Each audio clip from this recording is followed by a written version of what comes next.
Welcome then to the sort of second part of our jaunt through the south of France.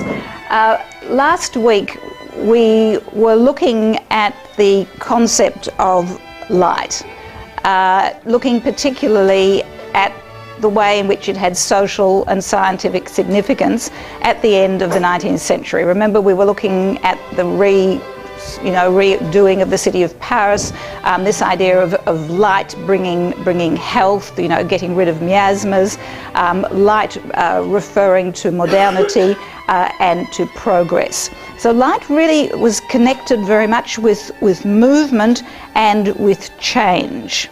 And we noted that when these people who were brought up in this sort of climate went to the south of France, they were confronted with a different type of light, which is so strong and so not exactly oppressive, but gives us a sense of stillness to things, that the emphasis in art to some degree moves from the changing moment, which the Impressionists were attempting to capture, to this sort of eternal image of the world. And in Matisse, you saw it was a decorative image. Now, we're going to look at two different ways of interpreting light at the end of the 19th century and the beginning of the 20th century in a different area, not this rather bright but gentle light of the Côte d'Azur. Now, we need to go back for a moment or two to sort of re-establish what we're moving on from. And I go back again to this Batignolles group of the Impressionists, the core of the sort of the proto-Impressionist core. And the year I'm wanting to look at is 1886, which is the last Impressionist exhibition, which isn't particularly successful insofar as most of those who'd already contributed had by now sort of disappeared or were disaffected. There was a great sort of wrangle between Pissarro and Degas. Pissarro wants to include the people who are pushing Impressionism further, this scientific investigation of the nature of light further. Remember the divisionists who were, of course, Seurat and Signa, who wanted to look at the luminosity of the canvas and making this idea of breaking up light on the canvas so that it resolves on your retina. Degas wasn't happy with this and so abstained from being a member of the group. It's the end, in many ways, of this group endeavour of the Impressionists. 1883, Manet is dead. Let's have a look at them. 1870, Bazille, who had the idea of exhibiting together, has been killed in the Franco-Prussian War. Monet, by now, lives in Giverny. Renoir, our dear Renoir, and I'm speaking very gently of Renoir today because we have a man who is a Renoir connoisseur in the audience. Renoir had decided that Impressionism had gone as far as it could and actually went back to Italy to try to go back to sort of the beginnings of art, going back to Renaissance art, and use it as a springboard to go further forward, as we saw in those giant bathers of last week. Sisley, who's not pictured in this group, of course, has also removed himself from Paris at Moret-sur-Loing, and Pissarro is living in Pontoise. So, in other words, this group has been broken up. But not only that, in 1886, the same year, we have a younger painter arriving in Paris, Van Gogh, here depicted by Toulouse-Lautrec. And we're going to investigate the impact of first Paris and then in particular the light of the south of France and the effect that it has on his art. We're also going to look at this turning point, this 1886, as an important moment for Cézanne, who of course lived in Aix-en-Provence. It's the moment of the great rupture, as the French would say, the breakup between him and his lifelong friend Emile Zola. Now I'd like to speak about Emile Zola for a moment. He's an extremely important figure in art, literature and society at the end of the 19th century. Here we have his portrait by Manet, a kind of a homage to him. He's holding open the book in which he wrote his art critique, Mon Salon, and here he is shown as the defender in many ways of this new art. Here Olympia is actually turning towards him, not as she does, usually looking out here. Now, he was, well, first of all, I'll go back a little bit. Zola had the idea, he was in many ways a kind of a social historian, and during the time that he actually becomes a great writer, he says that his brief is that when a society putrefies, it is the duty of writers and scientists to examine each sore. Our duty is to study these ruins openly without fear and to extract from this study the elements of the world of tomorrow. So in other words, it's almost as though he is attempting to shed light on society. This was this new scientific vision of the world, which is very like the scientific vision that the Impressionists were turning on art. Now, Zola was brought up in Aix-en-Provence. He was the son of an engineer, an Italian engineer, not the soccer player, but, which is another story, and was very, very close friends with Cézanne. Cézanne, interestingly, got prizes for literature, and Zola was considered to be quite good at art, but of course this will be turned around later on. Now, Zola fails his baccalaureate, which is always interesting, isn't it, when you have one of the great writers, and goes up to Paris and begins working in a publishing house. And very quickly they see that he has a way with words, and very quickly he will become the art critic for a newspaper called L'Événement. And it is he who is going to introduce Cézanne into the Impressionist group. Now, Zola will make himself an essential member of the Impressionist group because he will write the defense of the Déjeuner sur l'herbe, the painting of Manet, which is refused and then exhibited again at the Salon des Refusés in 1863. It is he who says this is going to be the new art of society. He loses his job because of his stance, but this is typical of Zola, always taking an extremely courageous stance that has a social significance, and we'll see that later when we're talking about him. So amongst all of these extremely significant people, you have other critics, but here in the centre is Emile Zola. So you can see why he is very important for our study of Cézanne. He also appears in other paintings. This one by Bazy. Bazy is painting in the Rue Condamine. That's just up off the Avenue de Clichy for those who've been to Paris with me. And here we have Zola here. This is Manet, and this is probably Renoir over here. Now, Zola took part with all of the Impressionists in these cafes in Montmartre, and in particular the Café of the Nouvelle Athènes, which is on the Place Pigalle, as we know, unfortunately, which has now been pulled down and turned into a monoprix, but you know, such is life. It was only recently pulled down too, something like in the last 20 years. It really is very sad. But these cafes played an essential role in that it grouped all of these people together who were going against the current of society, and they sort of reinforced each other with these Tuesday night discussions. Now, Zola brought along Cézanne. Cézanne, a very difficult personality, and in fact you'll see that all of the three artists we're going to mention today all had personality disorders, I suppose you'd talk of that. Particularly Gauguin and Cézanne suffered from depression, and so they managed this in some way by being rather slightly antisocial in large groups. So you can imagine the difficulties of this urbane person who is leading the group, Manet, with Cézanne, who can't fit in, and so he comes in as dirty as he possibly can be, with black dirt under his nails, wearing basically not his underpants, but really being outrageous in every way, rude, and so on.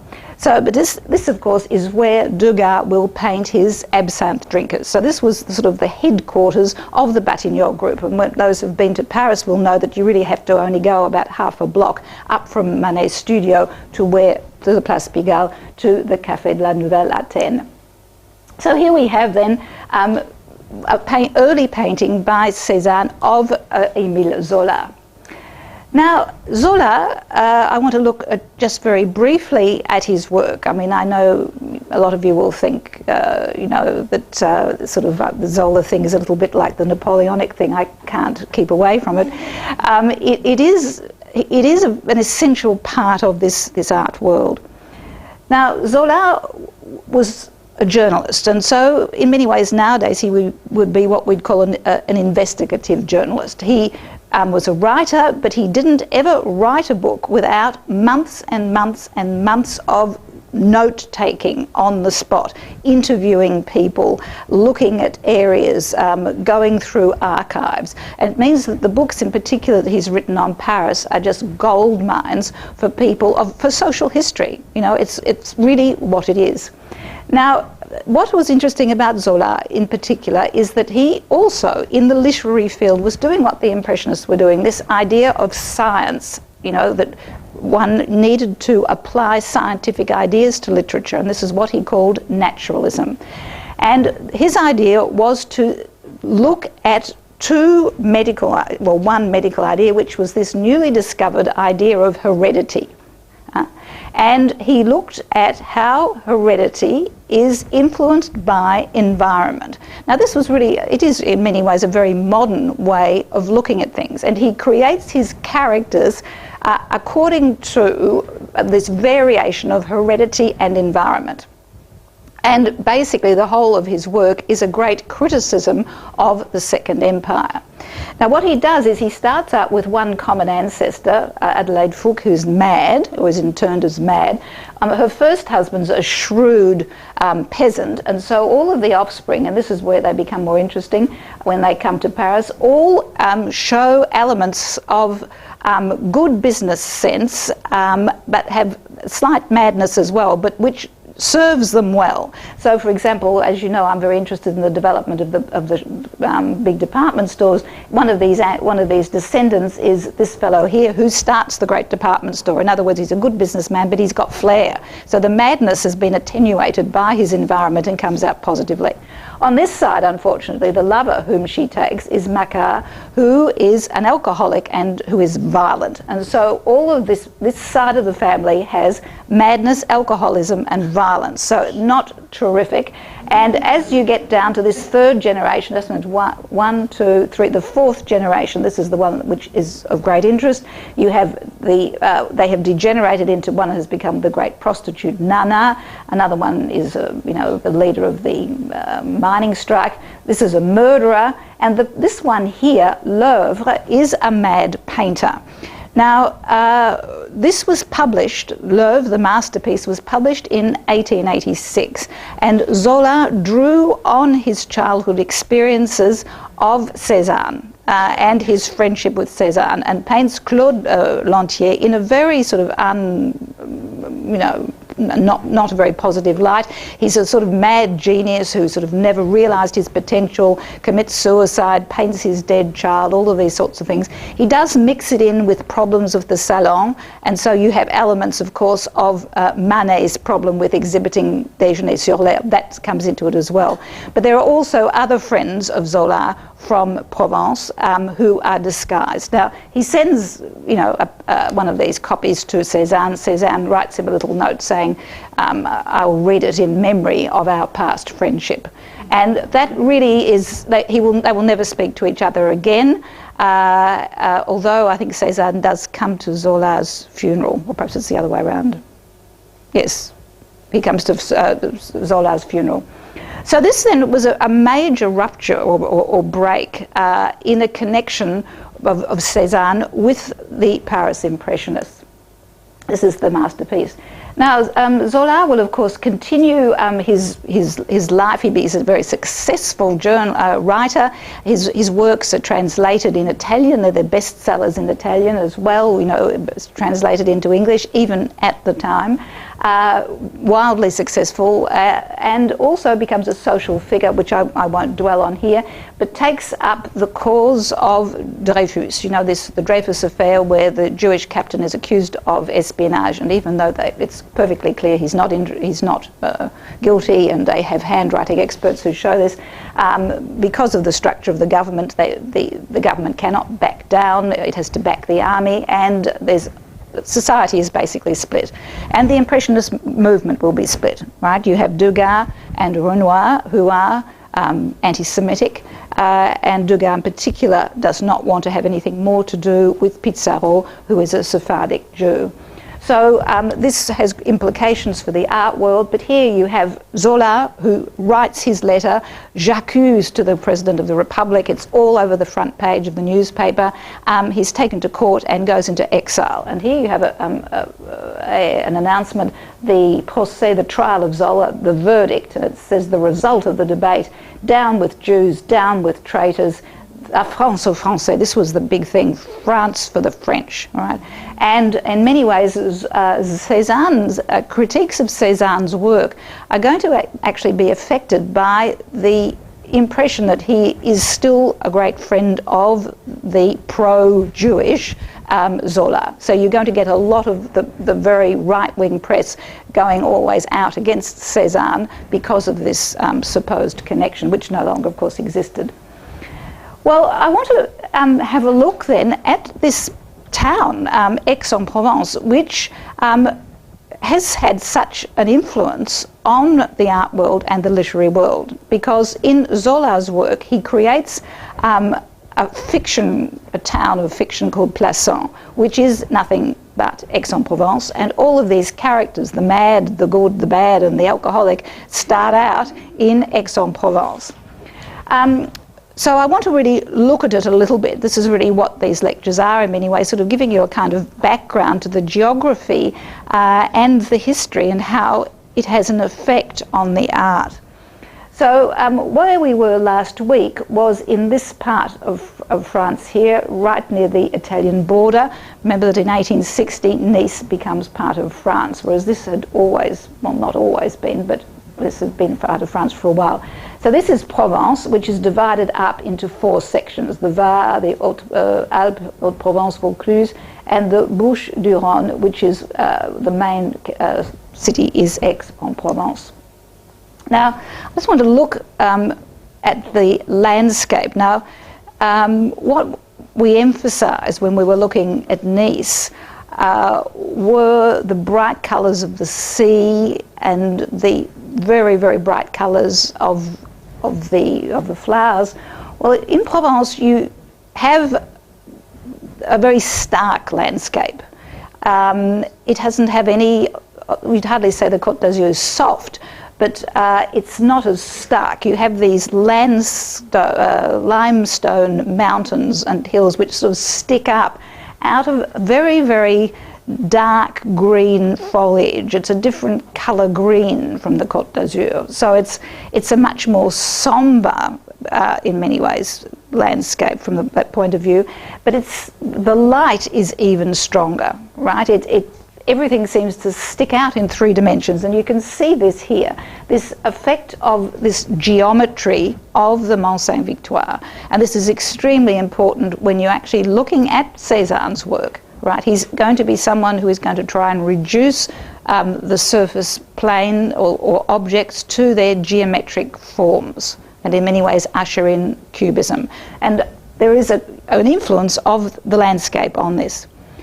So there is that, and there is also very bright skies, but in spring, very, very bright colours of poppies, purples of lavender, and of course the very bright colours of yellow of the sunflowers. So it's a very vibrant landscape as well. And also there's a lot of other things that are going on. You get the cicadas ringing in your ears all the time, but you don't have possibly, and you smell the thyme. I think that's the other thing when the wind comes off the hill. So it's a different experience. Now, Aix-en-Provence then started out, I'll just give you a fairly short history, as a Celto-Ligurian settlement, just sort of behind Aix-en-Provence. Now, these were extremely savage people, into decapitation. They used to take the heads of their enemies and tie them to the tails of their horses. And in the museum at Aix, you still have some stone statues of decapitated heads. Now, the people that they were decapitating were no others than the Greeks, because as we were talking about with Nice last week, you had, of course, Nice, Nicaea, which was a settlement on the coast, and you had the Romans in the hills. Do you remember that? Well, the same thing in many ways has happened here. You've got Marseille, which is set up by the groups Marsala, and the Greeks trade along the coast with, Nice and Saint-Tropez. And they are constantly at war with these Celts. Eventually, they can put up with it no longer, and they ask the Romans to come and quell these pesky tribes, which was a sort of not a, the Romans aren't going to come and sort of say, can we leave now? They came in 124 BC and did a good job in quelling the tribes, but set themselves up here in Aix-en-Provence. And the person who set himself up was Sextus Calvinus. And so there's a lot of natural springs in Aix-en-Provence, and that's actually what the word Aix means. It means aquae. It was known as aquae sextii. And a lot of people would think AIX in French should be pronounced A, but it's because it comes from this word aquae with the hard say that you get the X. So it's Aix-en-Provence, named after our friend Sextius. Now, the Teutons then invade again, and Marius. Now, do you remember, I don't know what you like on Roman history, but you get this great triumvirate of Caesar, Pompey, and Marius. Who've taken over Rome. Marius, the great general, is sent out to quell the Teutons, and he carries out a huge victory at this Mont Saint-Victoire. That is why it's called Mountain of the Saint of the Holy Victory.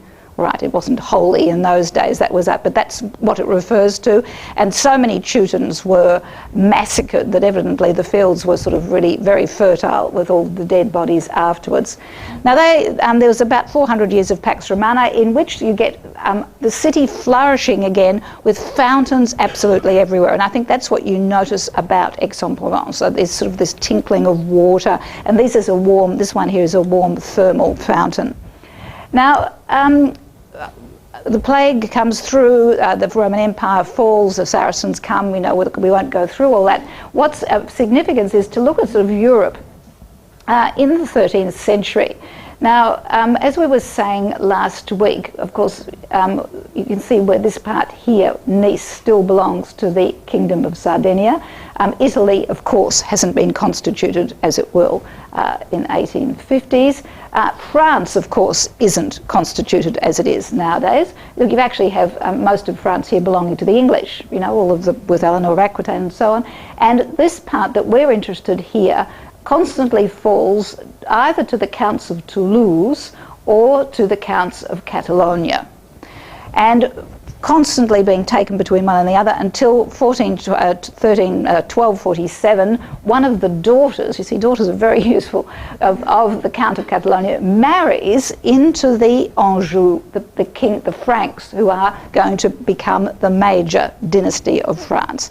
And she marries the brother of King Louis, the great crusader, and their son will be Le Roi René. Now, this is the good King René, who rules as the Count of Provence, and when he dies, he gives Provence to the French throne, so it becomes French or Frankish, right? And it really, to some degree, is going to be the end of the culture of the South, because as you know, the Northern French then imposed their language, right? Up until then, all of the languages in the South were a version of Romance, right? Latin imposed on the local tribes. And in the South, you get the people who say yes in Latin say hoc, and then the North, people who say yes in Latin say hic. So you've got langue d'oeil in the North and langue d'oc in the South. That's why you get Occitania and Languedoc still.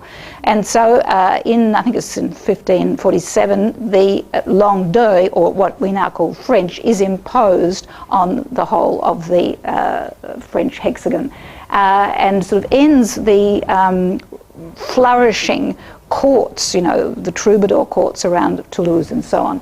Anyhow, so on the Cours Mirabeau we have the good King René with his basket grapes that he'd introduced. He also spoke several languages, was a great poet, and introduced silkworms. I mean, a very busy man.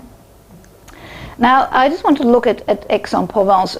This is the Cours Mirabeau, which is supposed to be one of the great streets of the world. I certainly think it is. I mean, I as you know, did my postgraduate work there for several years, and actually was married in Aix as well, married to a Frenchman.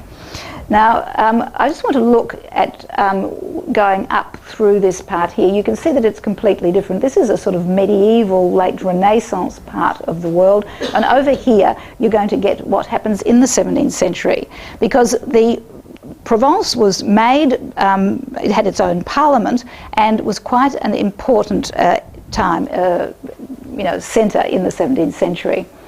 Now, this is actually the hotel that we will be staying at, the Hôtel des Augustins. It's in the convent of the Augustins. This is where Luther stopped on his way back from Rome after he'd been excommunicated.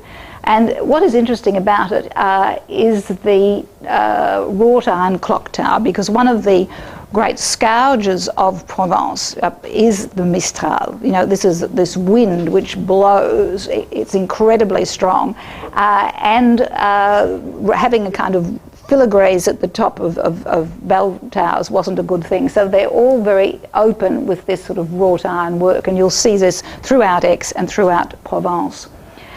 This is what the street. I'm sorry about the rubbish, but it's little tiny streets that lead up to the cathedral in the centre, and each of this little town, it's quite a small town, but each area was divided according to the different guilds, and they of course had their little votives on the corners of the streets, or they were there to sort of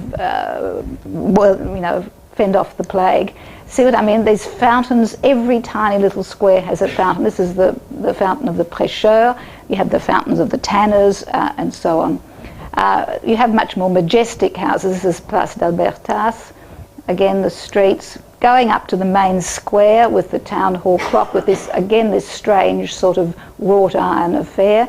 This is the town hall where I was actually married. In there it's beautiful sort of frescoes, and outside you have one of the numerous markets that you have in Provence. And the reason that I'm showing you this is these extraordinary colours that you have, that really, even the vegetables look bright, and the sunflowers, the yellows and the reds, and the sort of beautiful odours of fresh food. They're renowned for their different types of olives. Of course, you know, being a nice little PLC girl, hadn't seen an olive. And it was rather struck when I got to Aix-en-Provence, you know, what hundreds of different types of olives. It was a bit of a revelation. And the specialty of Aix is, of course, its calissons, which are these little cakes made out of almonds. And also this brightness, and I've actually brought out a tablecloth here, which I bought just recently in Aix-en-Provence. And I brought it back here, and I sort of thought, well, whatever was I thinking at the time? Because the colour here looks like a kind of yucky yellow, whereas under the bright sun of Aix, it looked a pale yellow. I mean, things are quite different in this light. But here you have the sorts of materials which are this very small pattern, but these bright, vibrant colours. So this then is the world of Cézanne, going right up the hill to the it was an archbishop lived here, and now you have an important collection of tapestries, a very important courtyard or cloister of the 12th century, which has, in a church nearby, has a really interesting altarpiece, because the other thing about Aix-en-Provence was that it had, and around that area, it was quite a strong centre of Calvinism. And there were a number of sort of bloody sort of reprisals against the Calvinists, with villages around with the streets running with blood. And so some of this rebellion goes underground, and here we have an altarpiece which had been commissioned from Dijk and is an Annunciation. And if you look at it closely, you'll sort of see that it's actually quite a subversive piece. We have the Annunciate Angel, Gabriel, with his wings, but if you look closely at the wings, they're actually the wings of a moth. And moth wings represent darkness and represent Satan. You look a little bit closer and you've got God the Father doing the usual pointing of the baby into the ear, but the baby's coming down, or the shaft is just missing the head of a monkey over here. And instead of saints, here you've got these little troglodyte trolls. Can you see them here? And instead of, you know, beautiful symbols of hope, faith and chastity, you've got bats here. And down here, of course, the symbol of Mary, you usually have lilies, or you've got lilies, but here you've got belladonna, which of course is a poison. So if you take all of these things together, it's an intriguing take on the Annunciation. But that's very typical of Aix. It's sort of always seen itself as different. You go back down to the main course and to the Cours Mirabeau again. As you can see, as you stand at one end, it's just a series of fountains.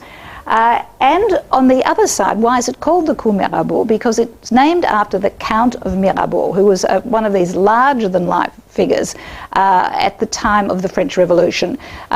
He'd been disfigured by smallpox, as had Danton, and went off, did some discoveries, did a lot of scientific investigation, but was known basically for his womanizing, his writing, and always being in debt. And even his father had him sent off to debtor's prison because he just couldn't stand any longer.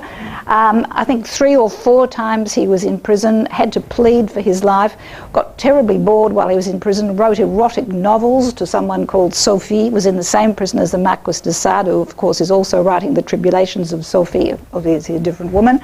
To cut a very long story short, still very much in debt and wanted to get money, and decided that the best way to do this was to marry into the aristocrats of Aix, which is the Marignan family. Couldn't attract the attention of the young lady, so he paid off her servant and got himself introduced into her house and appeared early morning on the Cours Mirabeau on the balcony in his underpants. And of course the girl was so compromised that of course she had to be married off very begrudgingly, although the father didn't pay up. So this is sort of adventure of his time. He goes up to Paris and is one of the major figures in the French Revolution. He attempts to negotiate a parliamentary monarchy, right, to negotiate between the revolutionary ideals of monarchy and Louis XVI, and dies before the negotiation gets anywhere, and is given a great hero's funeral and is buried at the Pantheon. You know, in fact, the Pantheon is opened for great men, for Mirabeau. Streets are named after him, days are named after him, and then, of course, what happens, Louis XVI is guillotined, and his locksmith sort of tells the other members of the revolutionary parties, by the way, there's a little secret box in the king's room, and out of it come all of the letters of Mirabeau, showing that he had been behind the back of the revolution negotiating with the king. So out he comes, pulled out of the Pantheon, chucked into some, no one knows where he is, street names all discovered. And it's a miracle that it's survived actually in Aix, mainly because Aix-en-Provence was a fairly anti-revolutionary city. So on the other side of this Mirabeau, you get all of these 17th century, these majestic fountains, much more majestic buildings and so on. But back on the Cours Mirabeau, we have a little cafe called the Deux Garçons, and it was in this cafe that Cézanne and Zola used to meet after school. Now, Paul Cézanne is an interesting photo. It's very interesting when you actually get photos of people. Remember that he made that statement about binocular vision, how you see differently from one eye to the other, and you can, in many ways, if you look at that, you can see that there is something slightly different. Well, yes, not so much off as the fact that he does seem to look at things differently. Now, he was born in 1839 in Aix-en-Provence, spent his time there, always, as many of these artists did, knew that he wanted to be an artist, but was pushed through law, like Matisse, like, you know, Caillebotte, and so on. His father had belonged to the bourgeoisie. His father had a hat shop originally on the Cours Mirabeau, and gradually, was so successful, he opened up his own bank and then bought a mansion outside Aix, which is the Jardin Bouffon, where Cézanne will eventually stay. Now, his father was dead against his son becoming an artist. I mean, it wasn't a reputable trade, but finally, in the end, it comes around, as most families or parents eventually do. What can you do? Even after Cézanne has sort of married his, you know, his model, had an illegitimate child, first of all, he finally agrees to give Cézanne an allowance. All right, and this means that Cézanne is spared the difficulty of having to produce work to be sold. All right, because this is going to drive people like Renoir. One of the reasons Renoir ends up going back to sort of doing bourgeois portraits and so on is because he has to actually live. Otherwise, people like Monet was constantly borrowing money from other people. Cézanne doesn't have this problem, so he really is free to experiment very much with an art that will not be received, and it doesn't matter to him essentially that his art is not saleable. He can experiment. Now, this is a painting. He actually, Cézanne is going to really, I suppose, specialise in landscapes, but he does a lot of still lifes and some large figure paintings. But he does what he does with landscapes. He depersonalises everything. There's a kind of an aloofness about Cézanne's painting, which is going to be a great contrast with the sort of passionate nature of the canvases of Van Gogh. So here we have Louis Cézanne. They were never really accepted by the bourgeoisie of Aix. Aix is still a pretty snotty place, actually. And they were sort of seen as a bit, you know, arriviste and so on. And here he is out there in this strange sort of house, which we'll visit, reading L'Événement. Remember L'Événement, which was edited by Zola, and perhaps the piece that he's reading is Zola's praise of Cézanne's work, right? Because Zola promotes his friend's work all through that first period of their friendship. And it's a reference here to his own still life on the wall. Now, this is the only painting that will be accepted at the Salon, right? Cézanne will try for years to be accepted, and this is the only one which will be, and he will exhibit only twice with the Impressionists. Now, he goes through, there's going to be a great contrast here when we're going to talk about Van Gogh. Van Gogh, of course, is going to come to painting very late, and in the span of 5 or 6 years is going to make huge leaps in palette differences, subject matter, and his vision. Whereas with Cézanne, you get a very gradual development. So he finally is accepted and paints out at the Jardin Bouffon. Now, his father is sort of a bit strange and sort of says, well, look, you know, he hasn't got enough money for painting, just paint the walls. So this is the first sorts of painting that Cézanne does on the walls of the living room. They, of course, have been carefully scraped off and taken to the Petit Palais. But when you actually go there, they do a kind of a, what do they call it? They project the paintings onto the walls for you. So this is very sort of Ingresque, a very almost Botticelli-like early painting. So he really is showing again that he can paint in the style of the old world. Now, by 1860s, he is encouraged by Zola to come to Paris. Zola sort of says, look, I'm in the art world here, I'm a critic, I know these people, come up here, this is where the new art is being discussed. And Cézanne will go up and paint in the Louvre, does the copying that everyone did. But he was going through what is considered as his dark period, which lasts up until about 1870, where you've got this sort of, the subject matter is rather violent, and also it's almost as though he's making fun of his subject matter as well. This is probably taken from a fashion plate, but already you can see this interest in the planes of the picture plane. You're not getting delicate silks and the beautiful light being shed on them. You're getting it being divided already into shapes. Now, what Cézanne is going to say constantly is that I want to make out of Impressionist art something solid like the art of the museum.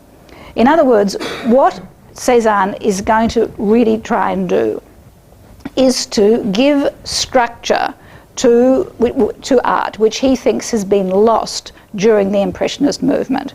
Right? In other words, he's going to move away from the ephemeral, which was exactly what the Impressionists were trying to do, to catch that instant, the way in which we see, the personal instantaneous perception, which changes all the time. Cézanne's basic idea is to move towards the eternal and to the building structure, the building blocks of vision and society and reality. And already here you can see that this is starting to be done. Now, as I said, in this first period, he feels very out of the Impressionist world. He's not interested by the Parisian streetscapes. You don't get him, painting Bar at the Folies Bergère. You don't get any of that social history that you get with the other Impressionist painters. But here we actually have him being inspired by, of course, the Olympia by Manet. Manet, the painting which revolutionised or broke away from the Academy. And this is, how many years later? 6 years later, this is Cézanne's take on it. Now already he is, you see the solidity, the heavy solidity of these bodies, the volumes which are now being emphasised rather than the lines, as you can see here. Here we have solidity. And also what he's trying to do is that what Manet is trying to do is also to say that art is basically paint on a canvas which is produced by an artist. It's not supposed to be an evocation of reality. And so he doesn't want people to be able to go along and look at his Olympia and go there for sort of sensual pleasure or sort of, erotic fulfillment or anything. And so that's one of the reasons he paints her in this manner. Now Cézanne takes it one step even further. He sort of takes the essential, sensual elements out of the nude and turns it into a series of shapes. And this is already at this very early time. But also he gives it this take as almost, is this man actually looking at a painting? It's a kind of almost a voyeuristic, he's sending up that voyeuristic aspect of people looking at nudes in galleries. Do you see that?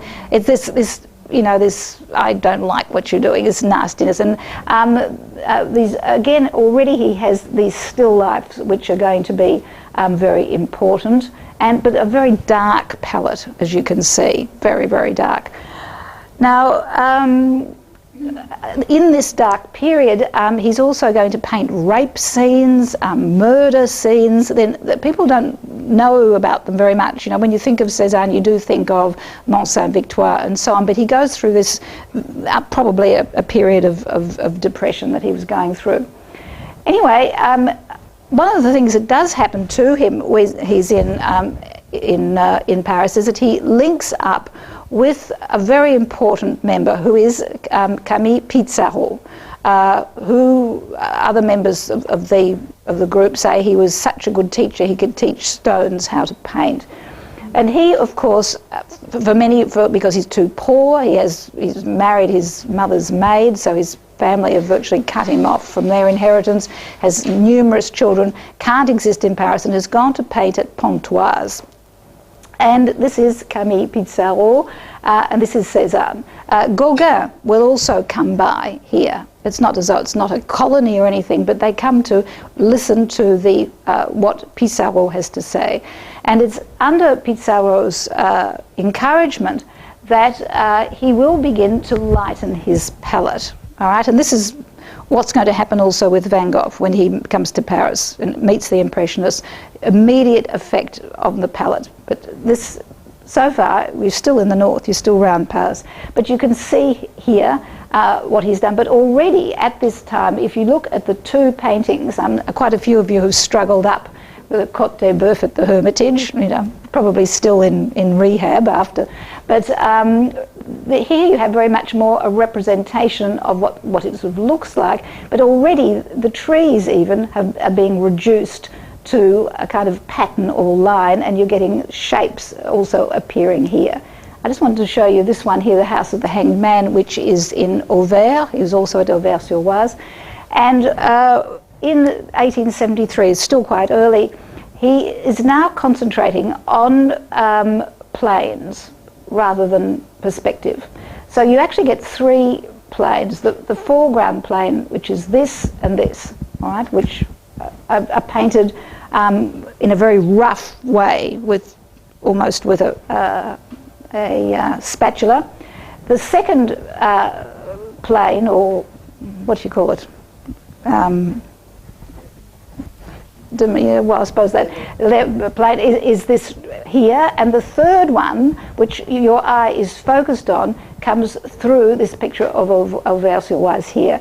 And he has managed to make the whole thing fit together because there is the same light falls on everything. So it's unified by light. But already it is beginning to break up into a series of shapes. And also you can see the influence of Japonism here. You know, this idea of the Japanese prince that we'll look at a little bit later with Van Gogh, of perspective being made simply by something in the foreground being placed much larger, and so you don't actually have the single point, vanishing point. Now this is, I suppose, one of the great legacies of Cézanne is the gradual move away from single point perspective. He's going to start looking at objects from different angles, as we'll see in his still life. Now, before we look at that, though, I think I've said to you, he wanted to break the structure of reality up into cones, spheres, and cylinders. And already you get this with Pissarro, but it's taken one step further later on by Cézanne when he's staying at the little village of Garde outside Aix. Now, these roofs, the landscape and the villages here have become in many ways a pretext for a breaking down into these shapes. And here you have the sort of smaller brush strokes, which are supposed to give you some idea of how we perceive light, but basically it is a series of rectangles and shapes, outlined very much so that you get the idea of them standing out against the sky. The same thing happens here, but he's now starting by 78 at Estac. He was down there originally trying to get away from being drafted into the Franco-Prussian War. Renoir also was in the south, had managed to make it away from the war zone. And he is looking at this little village on the Mediterranean, and he's gradually managed to merge the horizon with the sea, but he's starting now to look at these roofs from a different angle. And remember, this is this idea that I brought up before of binocular vision, that you see things differently with each eye, and to attempt to actually put on a canvas your real visual experience, you must actually have a kind of binocular vision. And he pushes this further, or the way in which he manages to put it on the canvas is by taking different perspectives of the same object at the same time. So you get here, this roof here is seen at a different angle from that one there. And this will be taken further by Braque. Right? And of course it'll go even further with the cubists, right? Who then attempt to, on a totally flat plane, look at the same object from 5 different angles at the same time. But this actually is the same area taken by Braque, where now the landscape is simply a pretext for this idea of shapes, abstract planes interacting in nature. Well, we now go back to Mont Saint-Victoire. This is really what it looks like, these wonderful colours. Now, Mont Saint-Victoire, to some degree, is going to be to Cézanne what the water lilies were to Monet. After his time at Auvers-sur-Oise, he goes to Paris, comes back to Marseille, goes back up, comes to Estac, and finally, in the last years of his life, lives solely in Aix-en-Provence and paints alone. All right, by now he has diabetes, which has in many ways aggravated the kind of personality problems that he has. It finds it very difficult to live with anyone, particularly his wife, and it's even worse because his mother's died and his wife's burnt all his mother's memoirs, so that's a sort of break that won't ever come back again. And he now goes out every day painting around Aix, and particularly the Mont Saint-Victoire. So here we have, this is in 1885. Now what is quite interesting about Cézanne, it's often quite difficult to date his work because he will move in one direction and then go back to a former style, to feeling that maybe that was the one. He's like Renoir, he's constantly feeling that he hasn't quite got it. He's struggling all his life to actually perfect this vision that he has. So here, this one in 1885, you can see the influence of the landscape on the art, can't you? You know, this very strong shapes standing out against a very clear sky. The two types of brush strokes, I suppose, in many ways. The small brush strokes here, which are supposed to give our impression of it, and then they are built up into larger planes. 1885, again, you see, painted at the same time with a different palette. But here he's breaking the landscape much more down into abstract shapes. Can you see these here? These are kind of rectangles. Here you have almost a square. The houses are a series of rectangles and squares. And the perspective has been given by this enormous tree, which is very much like the Japanese prints. Remember that they have a large thing here, and then the background seems to recede because it is smaller in comparison to something in the foreground. But always obsessively, this is the aqueduct, the Roman aqueduct, the Pont de l'Arc, which exists near the Mont Saint-Victoire. Now, in the same year, you see, you get a different take. He's experimenting with different ways of rendering nature, and here he's gone very much more. You've still got the Pont de l'Arc, can you see here, but it is basically rendered solely in shapes, right? And we know this is a tree simply because it hasn't moved too far, but we're not far away from total abstraction.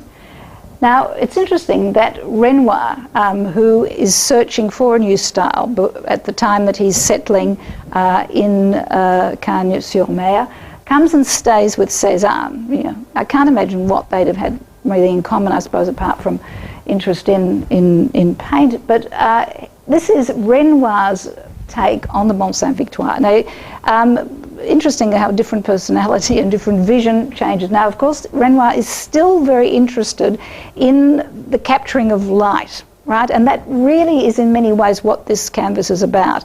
You know, the shimmering nature of the landscape and the trees, which has been eliminated out of Cézanne's work.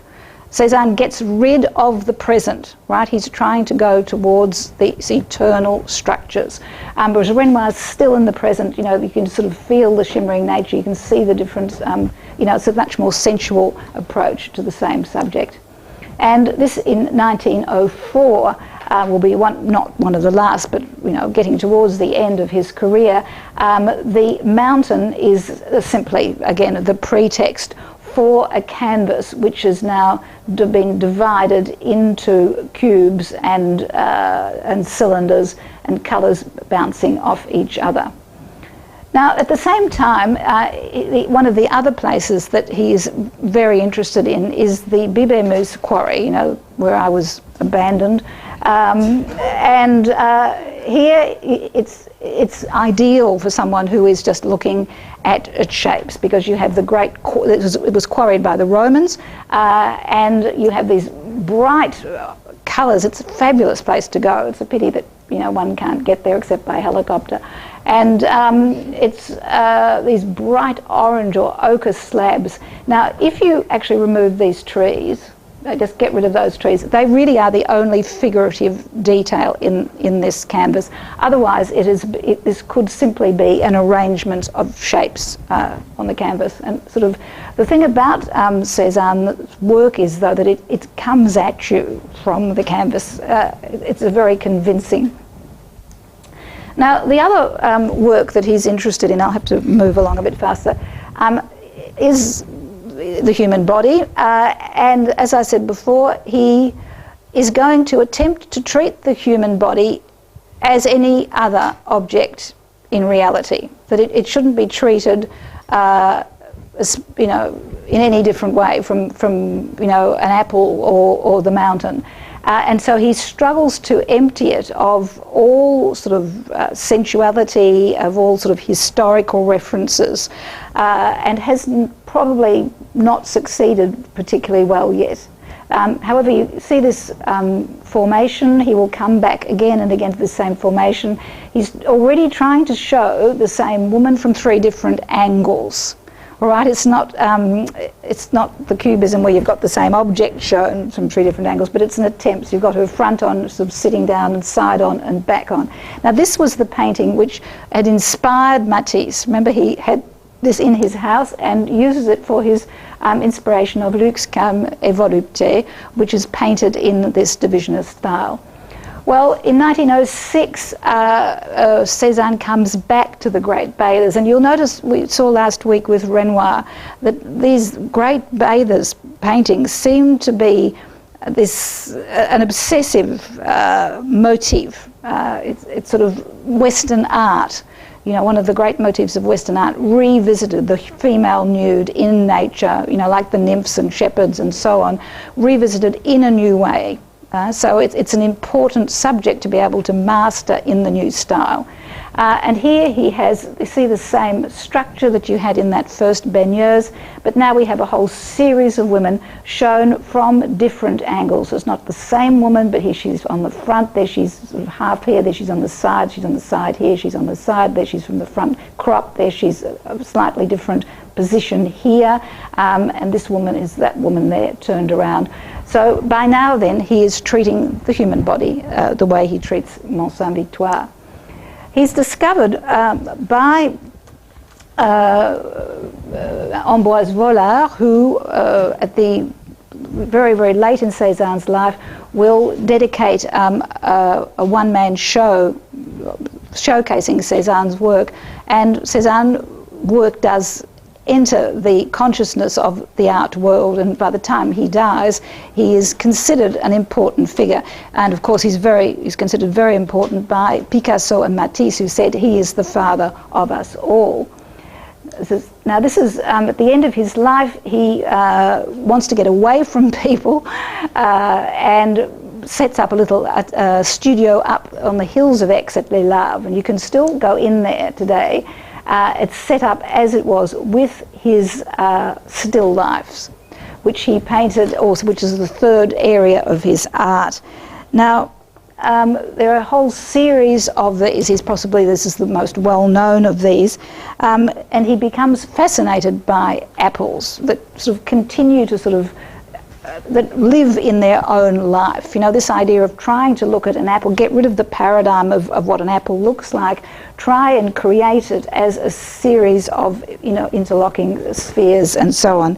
And Virginia Woolf writes about him, What can 6 apples not be? There is a relationship between each of them and the colour and the volume. The longer you look at them, the more the apples seem to become redder and rounder and greener and heavier. The pigment itself seems to challenge us, touch some nerve in us. It stimulates and excites. It arouses in us words that we didn't even know existed. It suggests forms that were before we saw nothing but emptiness. So, in particular, I'd like to just look at to finish with this kitchen table. Now, you see, like the Impressionists, he's sort of emptied it of narration, of significance, of references to anything outside the picture plane. It's just a kitchen table. Of course, it's a nod to the great still lives of the Dutch era, but he's doing something different with it. He's completely playing with perspective, as you'll see with Van Gogh. Now, all of these objects, which are very cluttered here, are actually seen from slightly different angles. We're actually looking at this pot slightly from above. We're looking at this one slightly from below. We're looking at this one from the front. This basket here, which is carefully placed. It's not as though he's just sort of walked in there and put things down.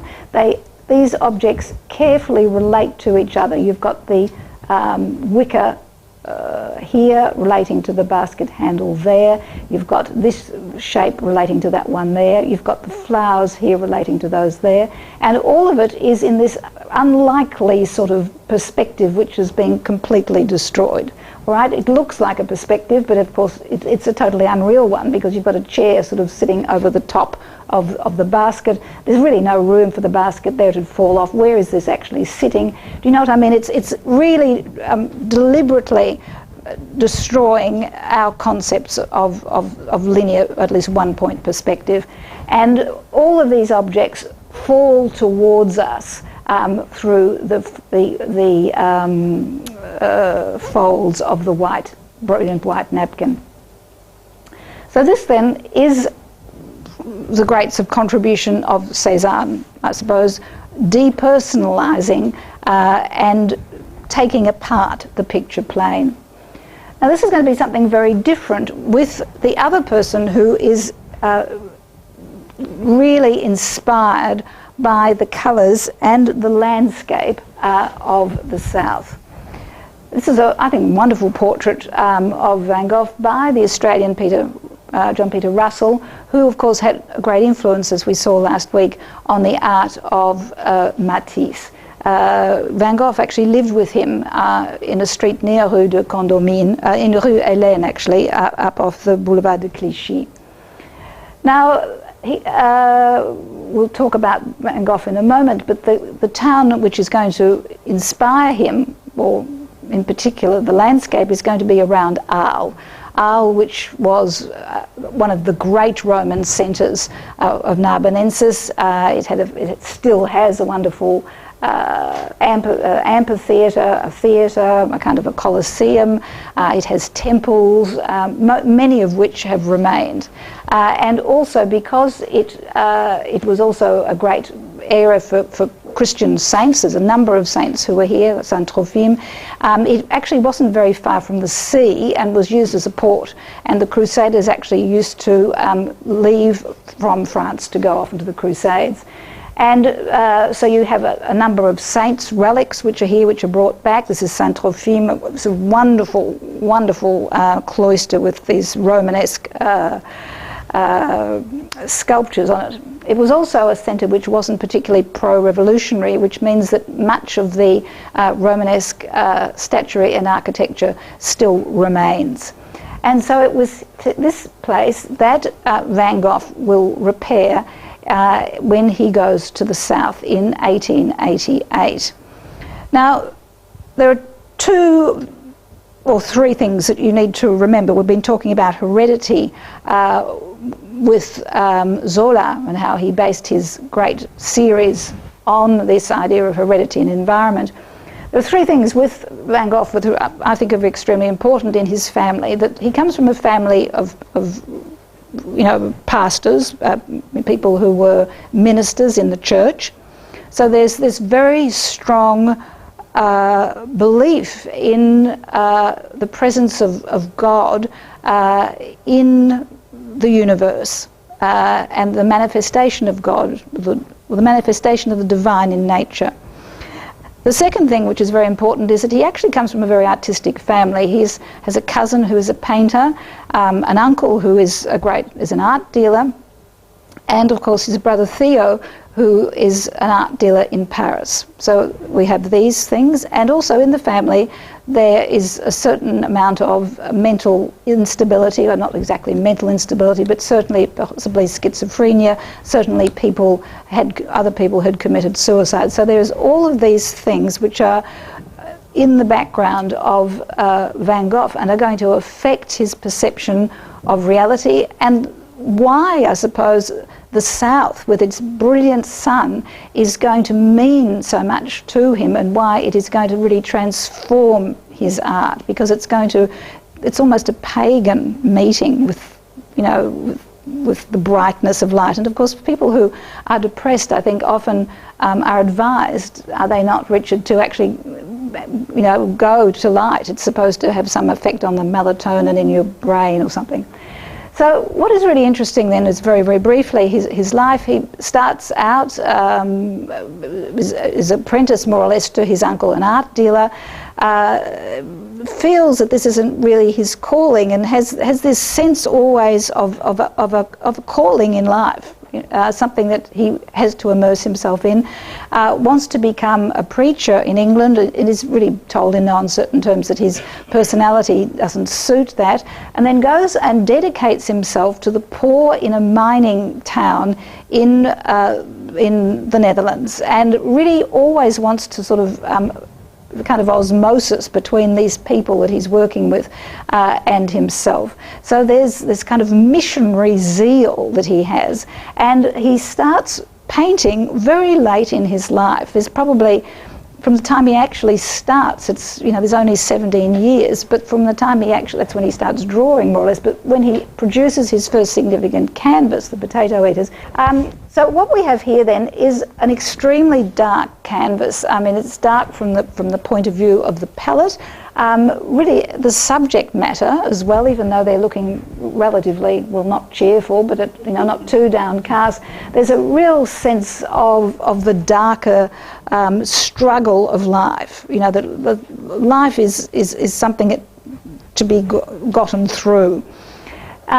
It's in about this year that his brother Theo, who is really someone who is going to dedicate his life to his brother. Theo, by the way, is the person who's actually sent Van Gogh the first canvases and the first paints, and even not exactly books on do-it-yourself art, but how to start to draw, because Van Gogh actually wasn't one of these people that always wanted to be an artist, you know what I mean, like the others. This is something that he chooses as a way to connect himself to this world of other people, which he finds very difficult in other ways.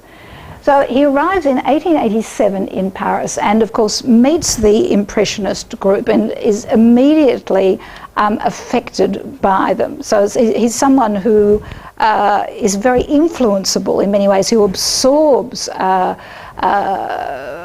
what is going on around him very quickly, which I would say, as opposed to Cézanne, who there's a certain doggedness in Cézanne's progression, whereas here, this is Toulouse-Lautrec painting him, but he immediately immerses himself in the scenes at Montmartre, and his palette changes dramatically. All right, this is in 1887. That's 2 years after the Potato Eaters.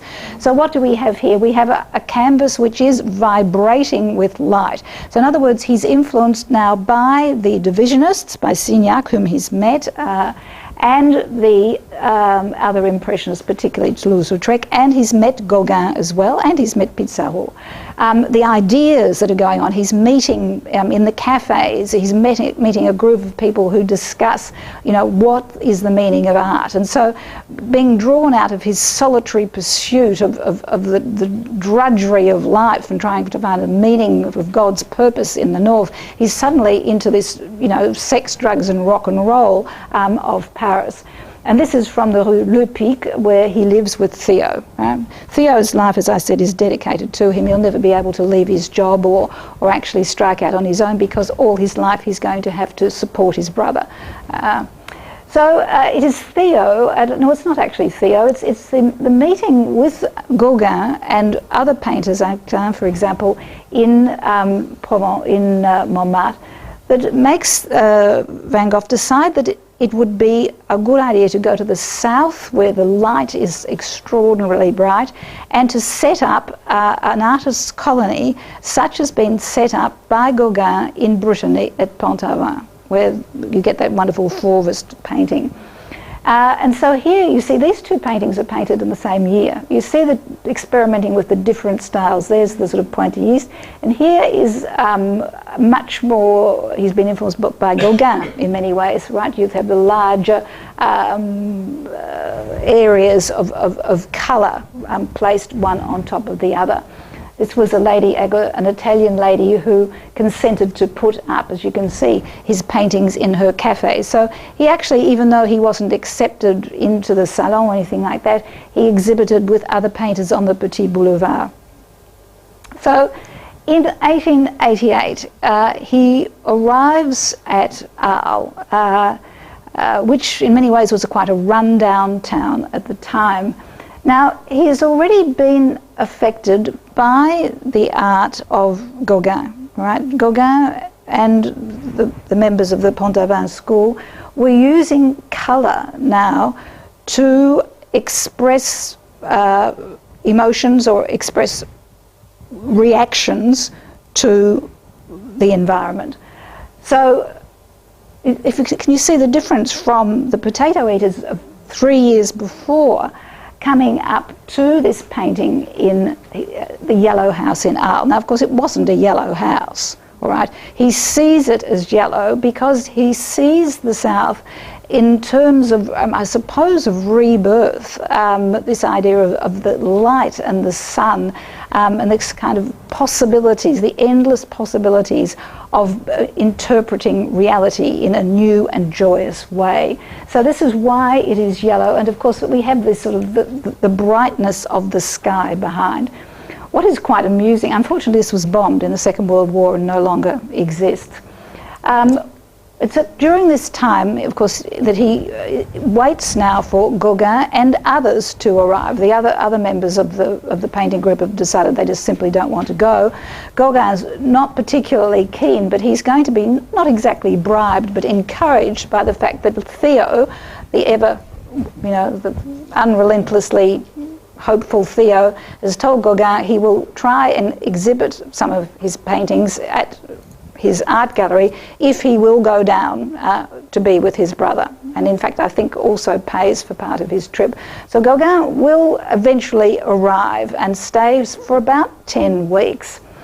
Now, to prepare for his arrival, Van Gogh wants to, he's sort of really in a sort of very positive frame of mind, buoyed by the light and by the objects around him. He wants to decorate the rooms for Gauguin, and this is when he begins to paint his series of sunflowers. Now what you get here, of course, this sunflower is symbolically sort of moves towards the light, right? It follows the sun, it follows the source of joy and being, and so it's not just by chance that he chooses to paint these, but also you get the sunflower in all of its stages. Here it's in a bud, there it's in full bloom, and in fact from different angles, whereas here it's there it's beginning to die, and here it's completely died. So you get the sort of the cycle of life, the joyousness of this cycle of life in many ways, just in this bunch of flowers.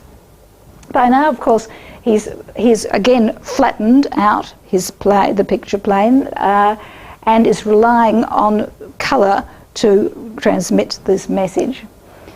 Now, while he's waiting for Gauguin to arrive, he goes out and paints the streets of Arles. Here we have the Café Terrace at night. I'll be talking about the night sky in a minute. He's by now beginning to use a very characteristic brushstroke, which are these kind of little comma brushstrokes here, as well as the wash style there.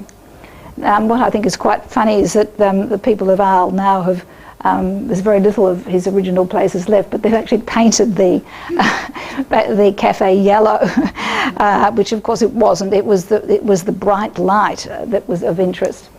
While he's here, he then also goes out and around to the Sainte-Marie de la Mer. I'm going to go through this quite quickly because we're running out of time. Down to the Carmargue, round where we'll be going, actually, the Sainte-Marie de la Mer. He goes there because of this colour and life.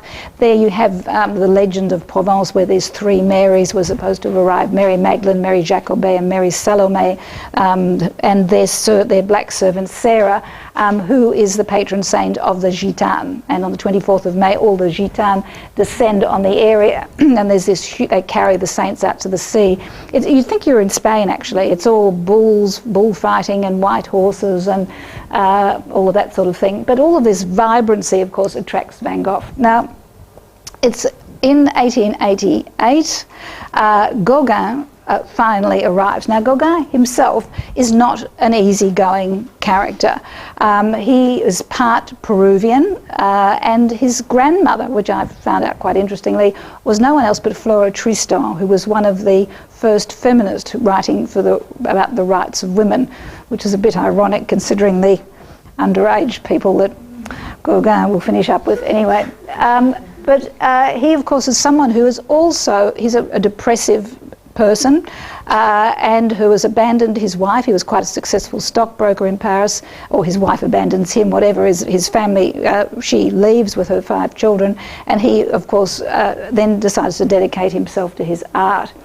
Now, he considers himself a man about town, a sophisticated man, so very different from Van Gogh. And what is interesting here is that you get the same sort of thing as you had in Pontoise with Pissarro painting alongside Cézanne. Here you have these two people going out to the same spot and producing paintings of the same area, and it's really fascinating.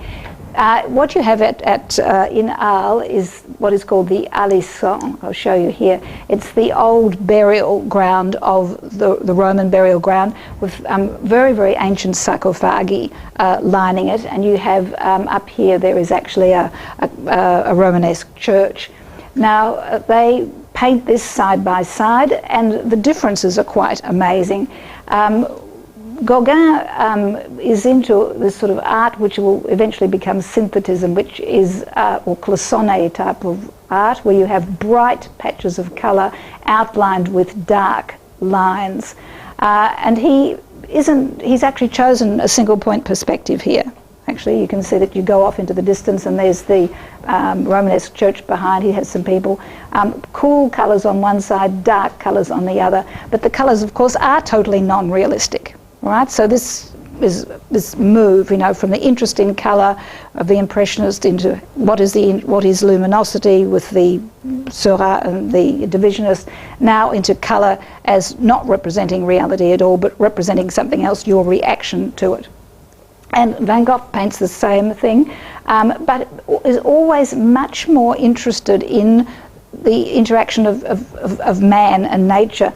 And one of the things that I find very touching about Van Gogh, and I mean I know everybody does find it, is that he was an extraordinarily perceptive man who wrote beautifully as well as painted in a very moving way. And one of the things that he actually says, he could never really get on with people, but he wanted to, whereas of course Cézanne was perfectly happy with his art. Whereas there's always, with Van Gogh, you get this reaching out, trying always to communicate, whether it's through his art or through his good deeds. And he actually says, there may be a great fire in my soul, yet no one ever comes to warm himself at it, and the passers-by only see a wisp of smoke. mean, it's sort of, it's very beautifully put, and you know, he was someone who knew his classics, who was, you know, a great reader as well. Anyway, we also get them painting side by side in the night cafe. Now, I think this is quite interesting. Here you have Gauguin's take on the cafe. Now, what he is interested in is these planes of colour. And it's perfectly obvious. You've got the red, the ochre, the green, and the white, with a kind of a vertical here, another vertical, and another vertical, with the person leaning nonchalantly on her elbow, as you saw him leaning nonchalantly for the photo, by the way.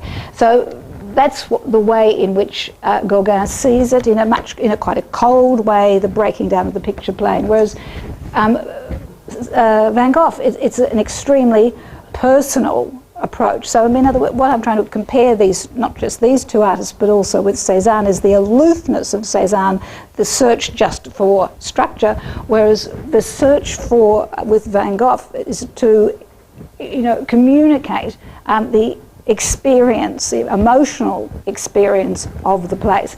And here, in many ways, you feel quite seasick looking at this. It's because he's actually not making fun of, but he's destroying our idea of perspective. He's deliberately putting perspective lines in so that you have the feeling that you know where you're going, and then disrupting it over here, so that you get this feeling of unease. Do you know what I mean? It's done deliberately, this feeling of not, there's something not right. And you have almost the impression of a nightmare scene. He's still using the very bright colours that he's been influenced into by Gauguin, and the bright lines dissecting them, but it's almost like being in an operating theatre, isn't it? I mean, you've got this fellow here, you've still got the planes of colour. They see green, red and yellow, green, red and yellow, but it's all beginning to vibrate in a strange way. He works in Gauguin's style with this idea of the dark outline, the cloisonnéing of the planes of colour here. This is at Arles at the bullfights. Now, during this time, this intense period of 10 weeks, which was an extraordinary period of a conflict of two very difficult personalities, really. It was never going to work. Van Gogh here is now going out further and further into the fields, and you get almost this sort of pagan sense of the sun. All right, and you have to remember this idea of the importance of God in nature, that he is attempting to portray this living sense of the divine, and it's brought out in many ways by the dominance of the sun, but he's actually referring back to a painting by Millet, the sower. And of course the sower is this eternal character, isn't it? The person who sort of sows, you know, the next crop for the sustenance for humanity. You know, it's quite symbolic as well. But he's using very much the influence of Japanese prints. Remember Japanese prints, were mentioned already, using, you know, the breakdown of perspective by putting a large object close up to the spectator, which then actually makes everything recede into the distance. But also the Japanese coming at it often almost like photography. Suddenly, you know, there's no longer entering into a scene which looks real. Sometimes you can just see part of a scene. And so here you get the sower's coming, looks as though he's going to come right at us because his feet have been cut off arbitrarily. All right, so again, you're going to see he toys with Japoneserie in 1887. If you take this frame away, you can still see the influence of Japanese art, not just with the blossoms, but the way in which this object is foregrounded. Now, it's at this time that he goes out and starts painting at night. And by now, his palette is extraordinarily rich, but it's all basically the gradations of the one intense colour. This is his Starry Night on the Rhone. Now, the Rhone actually was just his house, or where he would have been. Oh, sorry. his house would have been just over there. Now what he's trying to put to us here is the sort of the glory of the sky, and he always has two people in it to give this perspective of the relationship of man, nature and God. And he actually, a lot of, you know what Van Gogh is doing because he constantly writes to Theo explaining what he's doing. And he says, at present I absolutely want to paint a starry sky. It often seems to me that night is still more richly coloured than the day, having hues of the most intense violets, blues and greens. If you only pay attention to it, you will see that certain stars are citron yellow, others have a pink glow or a green blue or forget-me-not brilliance. And without my expatiating on this theme too much, it will be clear that putting little white dots in a blue-black surface is just not enough. And he then says, I really need binoculars for this, he talks about the sky as sparkling of pink and green in the cobalt blue field of the night sky, whereas the lights of the town and its, something or other, I can't, I'm sorry, my eyesight isn't good enough. He's actually sort of saying that the lights of the town and the reflections are red gold and are a completely different colour. I'm sorry, I really should have, as I said, worn binoculars for that. But this then is this intense experience of being absorbed into the sort of the glory of nature. Now, while this is happening, Gauguin is coolly commenting on, Van Gogh. Van Gogh takes great offence to this particular canvas. He thinks he's being painted as though he's an imbecile, he's an idiot. And as you know, the inevitable fight breaks out with Van Gogh overreacting. An extraordinarily expressive person who, cuts his ear off or something. It's really just one step further in this sort of desperate attempt to express and to connect.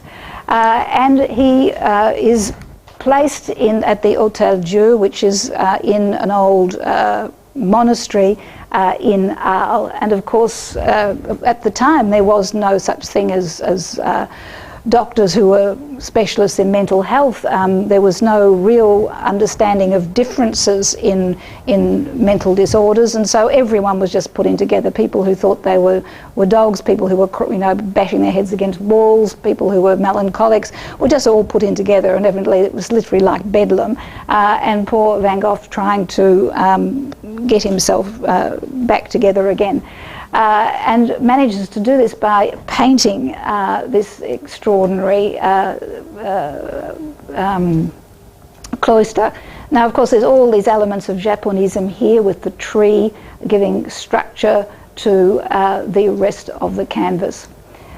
Now, he is then taken out of they can no longer work with him there, and he's taken to Saint-Rémy, which is another town about 20 miles away from Arles, and again placed in a kind of, not mental health unit, but placed in a kind of hospital environment, which again, of course, is in an old monastery, which is absolutely enchanting. This is the cloister where he would be able to walk.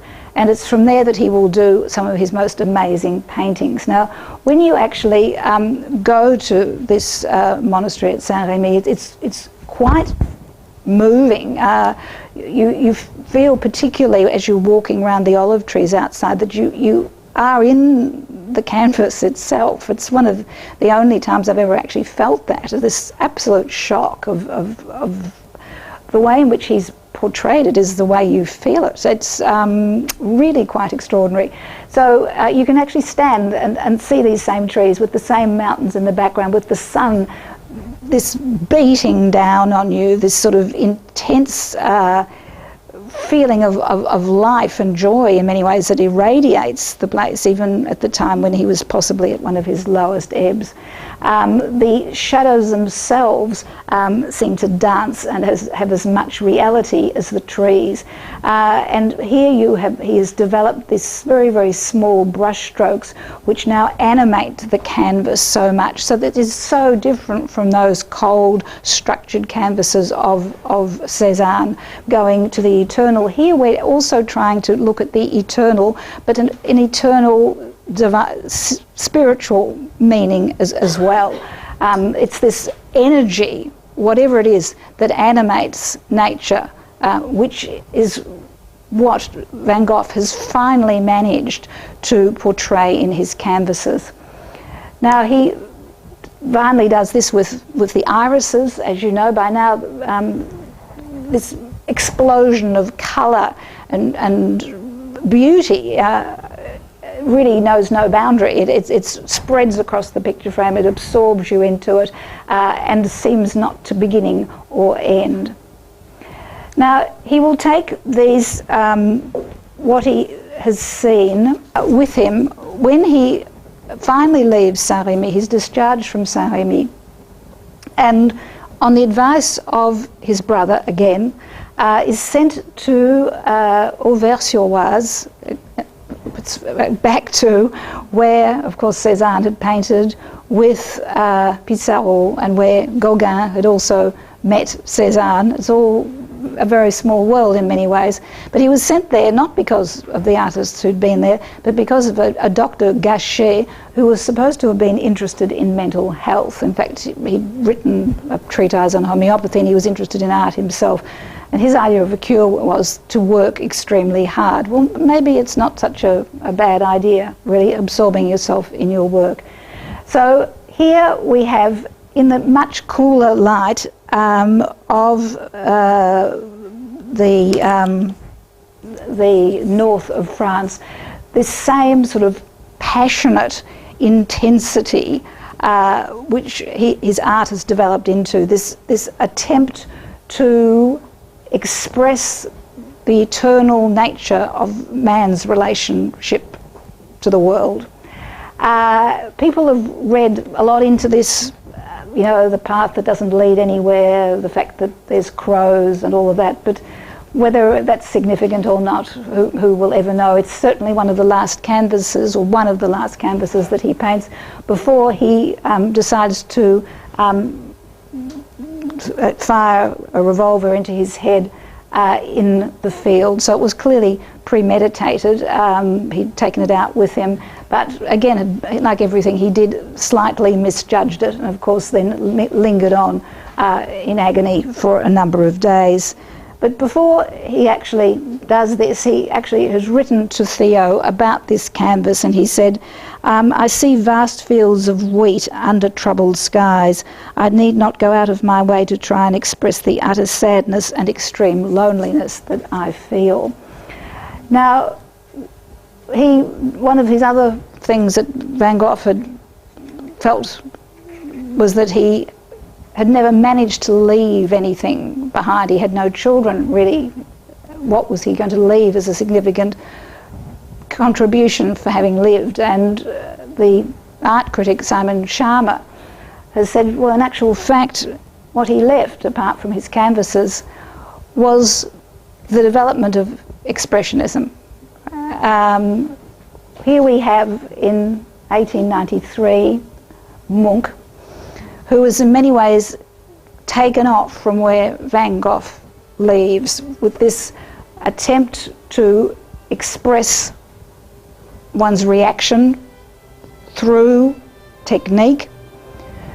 And this is particularly apt at the end of the century, where we're moving into the era of Freud, the era of the dislocation of the personality, and where the painting of the disarray of the self becomes possibly the main theme of art. Right, thank you. Thanks.